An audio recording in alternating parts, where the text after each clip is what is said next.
काम, कामनाएं, वासनाएं, ये परत की परत दबी हुई अंतःकरण में है। जब आप भजन करते हैं तो यही जब खुलते हैं, निकलते हैं, तो आपको लगता है बहुत गंदगी आ रही है, बहुत गंदी बातें मन सोच रहा है, बड़ा चंचल हो रहा है। नहीं, वो निकल रहा है। जब आप भजन में बैठे हो, एकाग्रता पूर्वक नाम जप करो, तब आप पकड़ पा रहे हो कि कितनी गंदी बातें मन में दबी थी, अब मन निर्मल हो रहा है धीरे धीरे। साधक को घबराना नहीं चाहिए, उसको बहुत प्रसन्न होना चाहिए और उत्साह संपन्न होकर भजन बढ़ाना चाहिए। जब भजन में बैठोगे मन जलेगा, अशांत होगा, नाना प्रकार की गलत चिंतन वृत्तियां वो आ नहीं रही, वो जा रही, मन जलकर निर्मल हो रहा है। पर साधक उस समय घबरा जाता है, घबराने की जरूरत नहीं। श्री राधा वल्लभ लाल रसिकों की जीवन मूरी है श्यामा श्याम। रात दिन इनका भजन करो, काम, कामना, वासनाएं सब भस्म हो जाएगी। रस बल छूटे न जो विषय, सुख नहीं पावे कोई। तन छाणे मन गही रहे, दूनो दुख तहां होई। जो भजन में चित्त लगाते नहीं और अपने को त्यागी मानते हैं, मैं ये त्याग दिया, मैं ये त्याग दिया, मैं ये त्याग दिया, बोले काम बनेगा नहीं। भोग की इच्छा अंदर बनी हुई, बाहर से त्याग किए हुए वो भजन में रति नहीं है, ये बहुत बड़े दुख का कारण बनेगा। गिराएगा, बहुत जोर से गिराएगा। क्या करो? भजन में रति करो। देखो छोड़ा कैसे जाता है, धीरे धीरे कदम को बढ़ाते हुए, मजबूत नाम जब बढ़ाते हुए, भगवत चिंतन बढ़ाते हुए, एक एक विषय धीरे धीरे, सहत सहत बाढ़े भगत गृह तन गुरु हितगार। धीरे धीरे एक एक कमियों को पकड़ते जाओ और उनको दूर करते जाओ। आज ये कमी पकड़ा, अब 10 दिन इसी पे लगे, उसको छोड़ा, फिर एक कमी पकड़, फिर छोड़ा, फिर बढ़ निर्विकार। धीरे धीरे, सहसा कोई कदम मत उठाओ, सहसा कोई कसम मत खाओ, धीरे धीरे सहत सहत बाढ़े। और एकदम जिद्दी स्वभाव रखो। जिस बात को छोड़ो, ये फिसड्डी माने बार बार वो नहीं फिसलेगा, नहीं नहीं नहीं, हट करके तब आगे निकलोगे। पर ये बल, रस बल छूटे जो विषय, अगर भजन नहीं करोगे, ये केवल नहीं नहीं तो नहीं नहीं कहते हुए पहुंच जाओगे विषय में। हृदय जलता है, भोगों को भोग नहीं रहे, भजन कर नहीं रहे, अशांति बनी रहेगी, एक न एक दिन गिरा देगा। और रस बल छूटे जो विषय, तब ही लहे सुख मूल। जैसे आतप को तप्यो, पावे सरिता कूल। 25-25, 40-40 वर्ष तक विषय नहीं भोगे साधक ने, समझ गया विषय विजयी है, नहीं चिंगारी है। जब तक भगवत साक्षात्कार नहीं हुआ, चिंगारी है, फूस पड़ते ही ज्वाला हो जाएगी। कभी भी दगाबाज मन पर विश्वास न करे। रस बल छूटे जो विषय, तवई लहै सुख मूल। रस बल, खूब नाम जप कर रहे, भजन कर रहे, अब कुछ अच्छा ही नहीं लग रहा। अंदर से भोगों की चाहत मिटाना सच्चा त्याग है। बाहर से भोगों का त्याग कर दिया, अंदर से भजन नहीं हो रहा तो कितने दिन टिक पाओगे? एक दिन मुंह भरा गिर जाओगे, पक्का लिख लो। और भजन बल से रस बल जब छूटेगा विषय, तो फिर जैसे कोई बमन नहीं खाना चाहता, ऐसे घृणा हो जाएगी भोगों से। ब्रह्मादिक के भोग सब, या मृत्यु लोक या देवलोक की तो बात जाने दो, ब्रह्मादिक के भोग सब विषम लागत ताई। नारायण ब्रज चंद की लगन लगी है जाई। जैसे कोई धूप का तपा हुआ शीतल गंगा जी की धारा में खड़ा हो जाए, ऐसे ही संसार से, कामाग्नि क्रोधाग्नि से जलता हुआ जीव जब भगवदानंद में डूबता है, तो उसका मन फिर निज सुख बिन मन होई कि थीरा। भगवत सुख मिले बिना किसी का मन चंचलता त्याग सकता है। इसलिए भगवत सुख की तरफ दृष्टि करो, त्याग अपने आप होता जाएगा। कदम बढ़ाओ प्रभु की तरफ, छूटता जाएगा विषय, और विषय छोड़ने की तरफ दृष्टि रखोगे तो भजन छूट जाएगा, फिर विषय नहीं छोड़ पाओगे। इसलिए हम कहते हैं छोड़ने की तरफ नहीं, पकड़ने की तरफ बढ़ो। राधा राधा राधा राधा राधा, अपने आप छूटता चला जाएगा, अच्छा ही नहीं लगेगा। रसबल छूटे जो विषय। जब भगवदानंद की अनुभूति होती है तो ये सब ऐसे दिखाई देते हैं जैसे स्वप्न। स्वप्न कैसा? बढ़िया सुखद स्वप्न, जब जगे तो हंसी आ जाएगी। बहुत दुखद स्वप्न, जब जगे तो हंसी आ जाएगी। न दुख न सुख, ये कैसा नाटक माया का। ऐसे ही जे ही जाने जग जाए हेराई, जागे जथा स्वप्न भ्रम जाई। जिस परमात्मा तत्व का बोध होने पर यह संसार स्वप्नवत प्रतीत होता है, इसका कोई अस्तित्व नहीं रहता। एकमात्र भगवान, एकमात्र प्रभु। विषय करत वय बीत गई, त्रपित भयो तऊ नाही। नैन अछत द्वय दीप करी, परत कूप तम माही। जो भजन नहीं करते और सोचते हैं कि भजन करने की कोई अवस्था है जवानी, बुढ़ापा में भजन करेंगे, बहुत बुरी स्थिति होती भाई। जीवन में भजन का अभ्यास नहीं किया, बुढ़ापा चाहे जहां चले जाओ भजन नहीं बनेगा।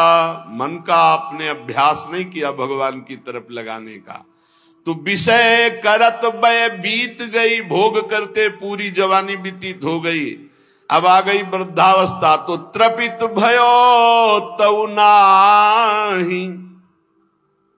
फिर भी वो त्रपित नहीं हुआ। त्रपित भयो तऊ नाही, विषय करत वय बीत गई। बहुत विचित्र दशा होती है वृद्धावस्था में,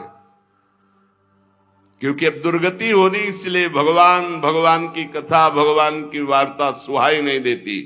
वही प्रपंच, वही नाना प्रकार की चित्तवृत्ति विषयों में।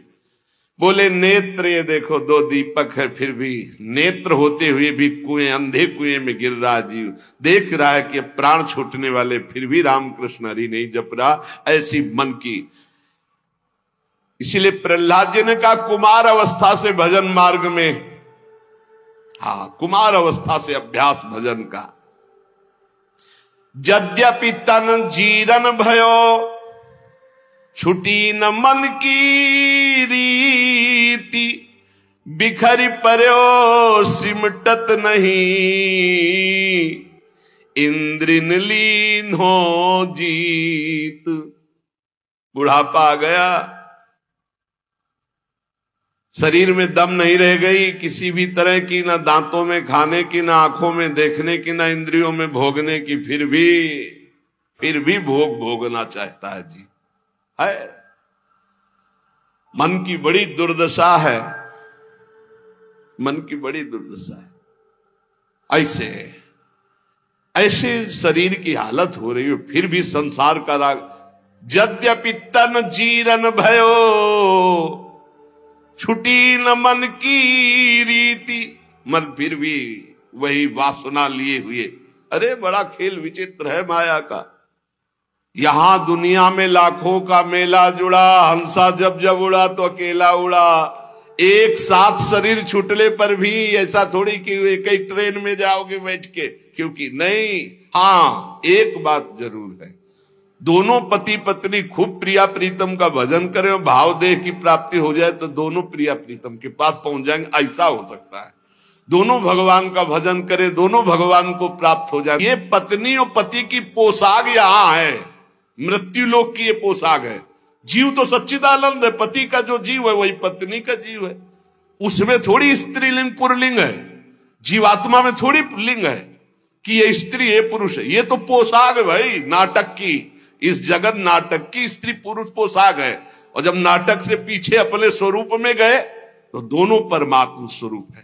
परमात्मा स्वरूप तो पर फिर भी उसमें नहीं होगा कि गठबंधन 7 जन्म वाला।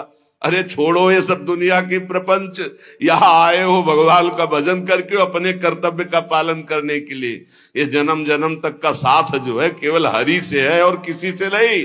वही अभिज्ञात सखा पुरंजनोपाख्यान पढ़ के देख लेना श्रीमद् भागवत में। बोले यद्यपि तन जीरन भयो छुटी न मन की। भगवान का भजन करने के लिए निकले हैं तो अपनी वासनाओं की पूर्ति की बात नहीं। यद्यपि तन जीरन भयो, शरीर तो बुढ़ापे की तरफ जा रहा है लेकिन छुटी न मन की रीति। वही बातें वही। अरे भाई तभी तो फिर भगवान अवस्था में दंड देते हैं। नहीं, वृद्धावस्था में तो सब बखेड़े छोड़ के खूब भजन करे। बहुत कष्ट भोगना पड़ता है। अवश्य में भोक्तव्यम कृतम कर्म शुभाशुभम। भजन कर ले, जीवन का सार भजन है भाई। मान ले शरीर अभी है कल नहीं रहेगा, संबंध भी है कल नहीं रहेंगे। बिल्कुल बेपर्द यहां से जाना पड़ेगा। कोई पर्दा नहीं रह जाएगा, न संबंध का, न धन का, न वैभव का, न मित्रता का। और ये शरीर भी हटा लिया जाएगा। तुझे अकेले जाना है। इसलिए मन को, इंद्रियों को समझा बुझा के प्रभु के चरणों में लगाओ। ध्रुवदास जी कह रहे हैं जब प्रभु के चरणों में मन लगाने की तरफ हम बढ़ते हैं तो अपने में श्रेष्ठता आ जाती है और दूसरों की निंदा शुरू कर देते हैं। तो पर निंदा के किए ते आवत नहीं कछु हाथ, मूरख पर्वत पाप को ले चलो अपने साथ। ये दूसरे की निंदा करने का मतलब है उसके जीवन भर के पापों को अपने माथे पे लादना। पर निंदा करना, पर निंदा सुनना दूसरे के पापों, ये अपने ही नहीं भोगे जा रहे हैं, काहे को दूसरे के लाद रहे हो। अगर तुम्हारी कोई निंदा करता है तो तुम मुस्कुराओ, तुम्हारे को जो दंड मिलने वाले हैं उनका नाश वो कर रहा है। लेकिन तुम किसी की निंदा मत करो, ना सुनो। अपनी प्रशंसा अपने मुंह से करना, दूसरे की निंदा सुनना बराबर है। अपने प्रशंसा न करे, दूसरे की निंदा न सुने। और दूसरे की निंदा करने की तो बात ही नहीं भक्त के हृदय में आनी चाहिए। और भक्तन निंदा अति बुरी भूली करो जिन कोई, किए सुकृत सब जन्म के छिन में डारत खोए। भक्तों की निंदा तो भूल के मत करना, नहीं तो अनेक जन्मों के सुकृत पुण्य सब नष्ट हो जाएंगे।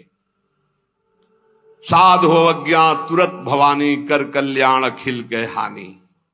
बहुत सावधान। भक्तों की निंदा करने का जहां भाव आवे तो जान लेना अब हमारे पतन का अवसर आ गया, नाश का अवसर आ गया है।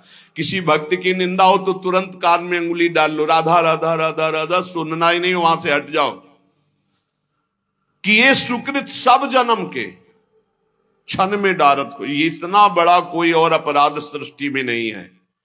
अपराध करोगे तो उसका दंड मिलेगा, लेकिन भक्तों की निंदा, भक्त द्रोह, गुरु द्रोह, ये सब सुकृत नष्ट कर देता है। बहुत सावधानी रखे जीवन में उपासक।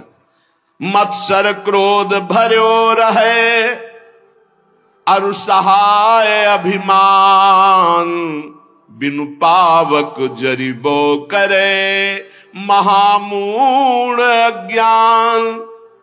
मत्सरता, ईर्ष्या, ये ईर्ष्या बहुत जलाती है, बहुत जलाती है। बिना आग के जलते रहते हैं ईर्ष्यालु लोग, कल्पना कर करके। मत्सर और क्रोध, जिनके नाक में गुस्सा भरा रहता है। और साथ में सहायता अभिमान की, जैसे आग और फूस और हवा, फिर क्या कहना है।